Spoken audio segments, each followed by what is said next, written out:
In the early 1500s, England was weak compared to Spain and Portugal. Yet by the 1700s, it had outpaced them all. What changed, and how did a struggling kingdom become a global superpower? No one set out to build the British Empire. It happened piece by piece, often by accident. Wars, trade, and exploration pushed Britain further into global dominance. But where did it all begin? Foundations of expansion, late 15th to 16th century. The rise of the British Empire was fueled by the European Age of Exploration, a period marked by fierce competition between Spain and Portugal. These two dominant powers had already carved up much of the world under the Treaty of Tordesillas, 1494, leaving England searching for its own path to wealth and influence. In 1497, Italian navigator John Cabot, sailing under the English flag, became one of the first to explore North America, landing in what is now Canada. While his voyage did not lead to immediate colonization, it symbolized England's early interest in overseas expansion. As the 16th century progressed, England's maritime ambitions took a more aggressive turn. The age of privateering saw English sailors, often backed by the crown, raiding Spanish treasure ships returning from the Americas. Figures like Sir Francis Drake became national heroes for their daring exploits, including his circumnavigation of the globe, 1577 to 1580, and his raids on Spanish ports.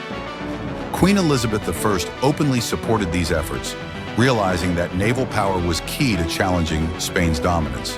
This led to England's famous victory over the Spanish Armada in 1588, solidifying its reputation as a rising sea power. With newfound naval confidence, England attempted its first permanent colonies. The Roanoke colony, established in 1585 on the coast of present-day North Carolina, mysteriously disappeared, leaving little trace of its settlers. Despite this failure, England persisted. In 1607, the Virginia Company successfully established Jamestown, the first permanent English colony in America. Though initially plagued by hardship, starvation, and conflict, Jamestown marked the true beginning of British colonization, setting the stage for the vast empire that would follow. The combination of exploration, privateering, and early settlements laid the foundation for England's expansion into a global power. The growth of the first British colonies, 17th century.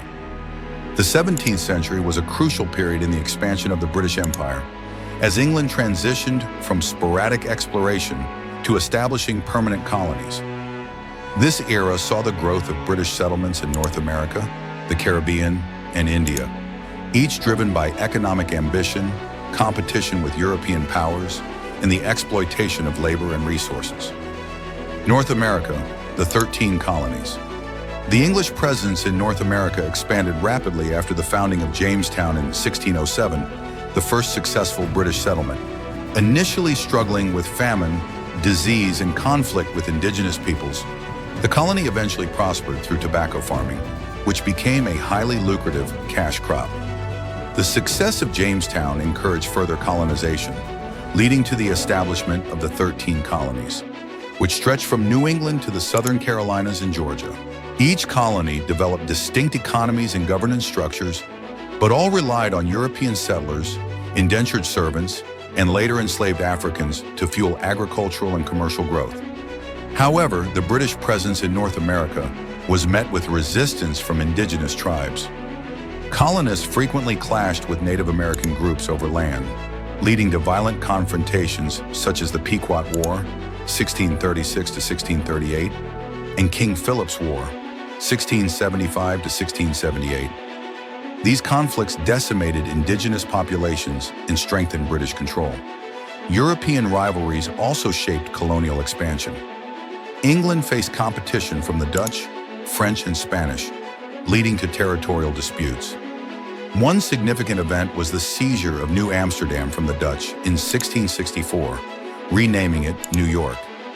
By the end of the 17th century, Britain had secured a dominant position in North America, setting the stage for future expansion. Caribbean conquests, the sugar economy, and enslaved labor. The British Empire's expansion into the Caribbean was primarily driven by the lucrative sugar trade. England gained a foothold in the region with the colonization of Barbados, 1627, and later Jamaica, 1655. which was seized from the Spanish. These islands became vital economic centers as sugar plantations fueled Britain's growing wealth. However, the sugar industry was built on the brutal exploitation of enslaved African labor. The demand for labor far exceeded what European settlers could provide, leading to the large-scale importation of African slaves through the Atlantic slave trade. By the late 17th century, the Caribbean islands had become key hubs in the transatlantic triangular trade, exchanging slaves for sugar, rum, and other goods. The plantation economy transformed Caribbean society, creating a rigid racial hierarchy.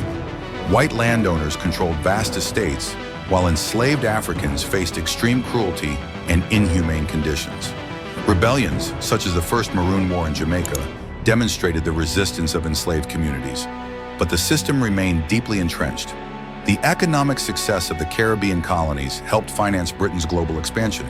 India and the East India Company, early foundations of British rule. While British expansion in the Americas focused on settlement and agriculture, its presence in India was primarily driven by trade. The East India Company, EIC, founded in 1600, was granted a royal charter by Queen Elizabeth I, giving it the right to trade in the East Indies. Though initially overshadowed by the Portuguese and Dutch, the company gradually established a foothold in Surat, Madras, and Bombay by negotiating trade agreements with local rulers. India's immense wealth, particularly in spices, textiles, and precious stones, made it a highly desirable trading partner. Over time, the EIC's influence grew beyond commerce.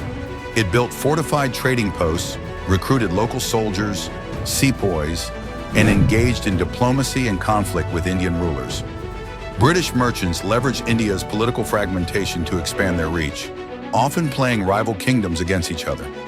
By the end of the 17th century, the East India Company had become more than a trading enterprise. It was an emerging political and military force. Although formal British rule over India would not begin until the 19th century, the groundwork had been laid for future dominance. Want to uncover more British history? Watch the $45 trillion heist, how Britain drained India's wealth, and other eye-opening videos on our channel. Explore the rise, impact, and legacy of the British Empire like never before.